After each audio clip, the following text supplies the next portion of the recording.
Hello everyone and welcome to Red Hot Go, the show where I give you my first impressions on a piece of media that you have recommended. This time by recommendation of Rymation, Kakashi Hatake, and Slurp, I will be giving My Youth Romantic Comedy Is Wrong As I Expected a Red Hot Go. I was warned by a friendly user on my Discord that if I didn't like Bunny Girl Senpai, then I probably wouldn't like this either, and I can say that their warning was certainly appropriate.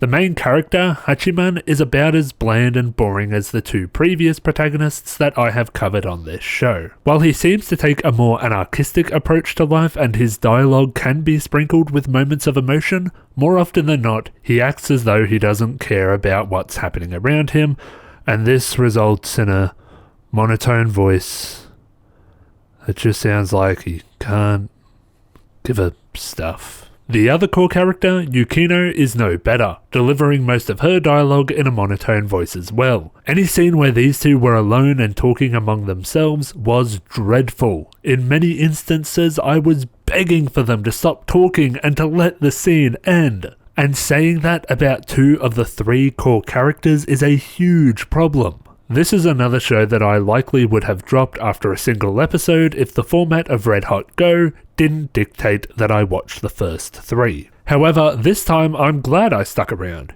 Yui, the third core character, adds some much needed spice to the show. Yui is delightful, she wears her heart on her sleeve and just has so much fun with the other characters that you cannot help but be endeared by her. This also extends to the various students that our main characters help as part of the support club. The premise of helping a new student every episode is an interesting one that will likely keep me intrigued for a little while, much like the mysteries from Hayuka. Unlike Hayuka, however, as the story goes on, you begin to get the sense that Hachiman is a product of his environment, that his disdain for social interaction and people in general actually comes from a long history of social rejection, and that his solo attitude is being used as a barrier to prevent any further pain. And unlike other Too Cool for School protagonists, Hachiman reveals his own intentions at the very end of episode 1. When Yui gives him a homemade cookie, it looks wonky, poorly made, and serves to remind him and us about how pitiful her cooking skills are.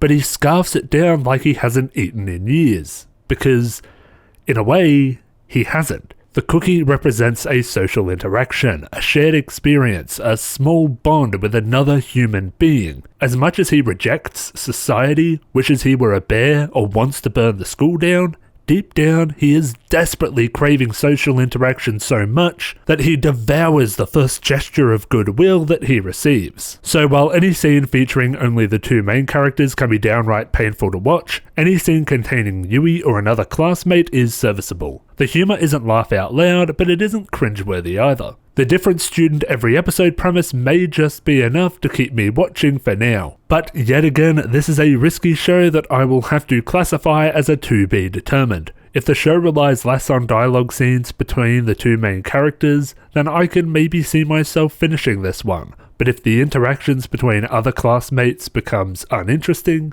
then this show will get dropped like a rock.